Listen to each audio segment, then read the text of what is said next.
Tignan mo to. Wala na yung isang kapares ng scaffolding, di ba? Ito yung scaffolding ko.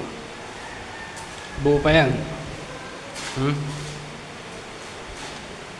Nawala na yung apakan ko. Kinuha ng demonyong kamay.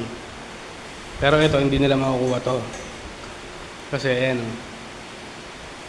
apat yan, nilagyan ko yan, apat. Di nila yan makukuha. Kailangan may place muna sila.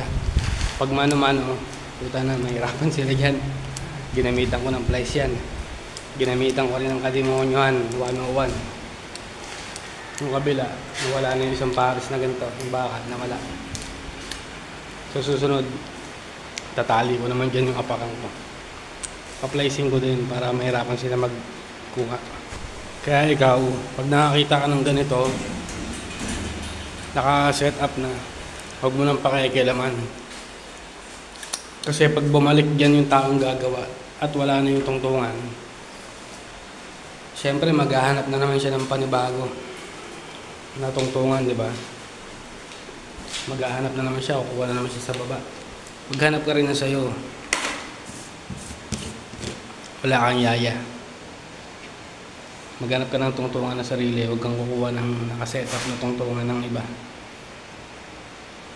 Kasi bad trip yun pag ganun.